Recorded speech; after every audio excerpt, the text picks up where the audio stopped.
Imagine the world in flames. Bombs falling over Europe, millions of innocent lives lost, entire nations trembling in fear. In the middle of this darkness, one man in white stood at the heart of the Vatican, carrying the weight of the world on his shoulders. His name was Pope Pius XII, a figure both admired and controversial.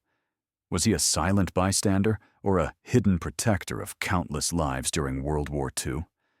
Today, we uncover the untold story of the wartime Pope. Pope Pius XII, born Eugenio Pacelli in 1876, became the 260th successor of St. Peter in 1939, just months before the outbreak of the Second World War. His papacy lasted until 1958, spanning one of the most turbulent periods in human history. He was known as the Pope of World War II, navigating the Church through the nightmare of fascism, Nazism, and communism. His decisions, some bold, others criticized as too cautious, shaped not only the destiny of the Catholic Church, but also the fate of millions. But who was Pius XII beyond the headlines? Was he truly Hitler's pope, as some accuse?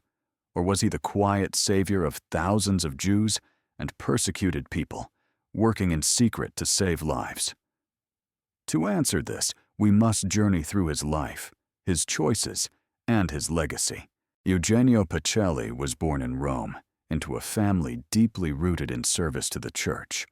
From a young age, he was drawn to both law and faith, combining his sharp intellect with a delicate sense of diplomacy. Ordained a priest in 1899, he quickly became known for his talent in negotiation and his dedication to the Vatican's mission. In 1917, during World War I, Pacelli was appointed papal nuncio to Germany. There, he witnessed firsthand the devastation of war and the fragile politics of the Weimar Republic. This experience shaped his deep mistrust of totalitarian ideologies, including communism and Nazism. By 1930, Pacelli became Vatican Secretary of State, one of the most powerful positions in the Church. He signed the Reichskonkordat with Germany in 1933, an agreement meant to protect the rights of Catholics, but later criticized for giving legitimacy to Hitler's regime. Then came 1939. Cardinal Pacelli was elected Pope, taking the name Pius XII. Just 6 months later, Hitler invaded Poland. World War II had begun, and Pius XII found himself at the helm of the Church in the darkest chapter of modern history. When the war broke out, Pope Pius XII found himself in an impossible situation.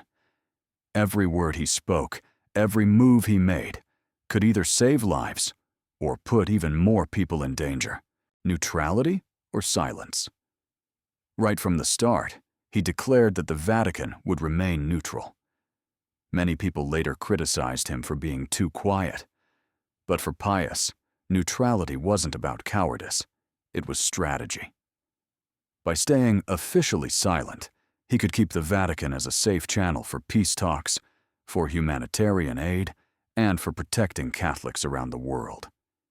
In his very first encyclical, Summi Pontificatus, he strongly condemned racism, totalitarianism, and the destruction of human dignity. He didn't mention Hitler by name, but everyone knew exactly who he was talking about. Behind the scenes, hidden rescue efforts. Here's what many people didn't see. While he stayed cautious in public, behind the scenes, he quietly mobilized the Church to save lives. Convents, monasteries, even parts of the Vatican itself, were opened as safe houses for Jews and refugees.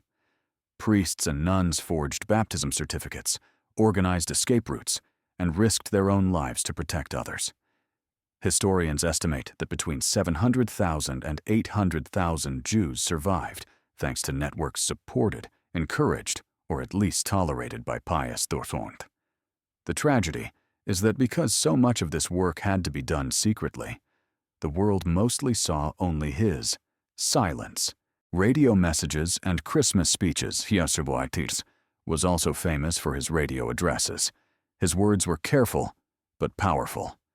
In his Christmas message of 1942, he spoke of hundreds of thousands of people condemned to death simply because of their race or ancestry. That was one of the first times a world leader had publicly referred to what we now call the Holocaust. He never said the word Jews directly, but everyone listening knew exactly what he meant: diplomacy and secret negotiations. As a career diplomat, Pius believed in quiet negotiation more than dramatic speeches.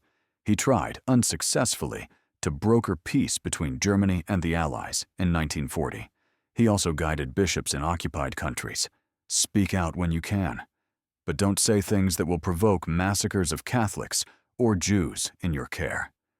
This cautious approach frustrated many people. But Pius believed that one reckless statement from Rome could mean thousands of innocent deaths. The Jewish response. After the war, many Jewish leaders thanked him.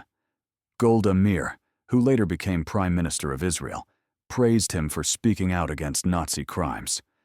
The chief rabbi of Rome, Israel Zoli, even converted to Catholicism after the war, choosing the name Eugenio in honor of the Pope. But as the decades passed, some historians accused him of not doing enough. They asked, why didn't he shout louder? Why didn't he name names? This debate between gratitude and criticism is still alive today, after the war. Once the fighting ended, Pius XII focused on rebuilding. He condemned communism, encouraged peace and reconciliation, and issued encyclicals on charity and human dignity.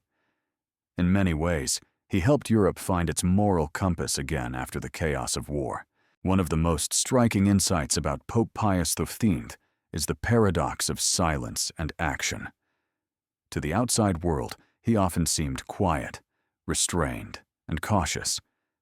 Many critics saw his silence as complicity, but within the hidden corridors of convents, monasteries, and the Vatican itself, his influence was anything but silent. This paradox invites us to reflect. What is the true meaning of courage? Is it to shout boldly, even if it endangers others? Or is it to act quietly, saving lives in secret, while accepting the misunderstanding of history?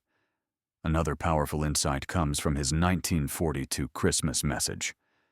When Pius spoke of hundreds of thousands marked down for death, he was offering not just a political statement, but a prophetic cry. His words, carefully chosen, remind us that sometimes the truth is spoken in whispers, not shouts. And perhaps the deepest insight of all is this: leadership in times of crisis often requires sacrifices we cannot see. Pius XII may not have been the loudest voice, but he may have been the hidden shepherd, guiding his flock through shadows, ensuring that the light of hope was never fully extinguished. The legacy of Pope Pius XII remains one of the most debated in modern church history. To some, he was too cautious, too silent in the face of Hitler's atrocities. To others, he was the hidden protector who saved hundreds of thousands of lives through quiet but decisive action. What cannot be denied is that he bore the immense weight of guiding the Church through its darkest hour. His choices were not simple. They were choices between speaking loudly and risking massacre, or acting silently and saving lives. In the end, Pius XII reminds us of the complexity of moral leadership. History may continue to argue about his silence and his words, but perhaps what matters most is the lives that were preserved, the faith that endured, and the hope that never died, even in the shadow of war. Now, I'd love to hear your thoughts. Do you see Pope Pius XII as a silent bystander or as a hidden protector during World War II? His legacy is one that still divides historians and believers alike, and your perspective matters in this conversation. If this story gave you a new way of looking at history, please give this video a thumbs up, share it with friends, and don't forget to subscribe to our channel. Together, we'll continue uncovering the untold stories of the popes who shaped not only the Church, but the entire world. If you found this story about Pope Pius XII fascinating, you won't want to miss our next episode, The Life of Pope John Paul II, the man who helped bring down the Iron Curtain and inspired millions with his courage and faith. So make sure you stay tuned, because the journey through the lives of the popes has only just begun.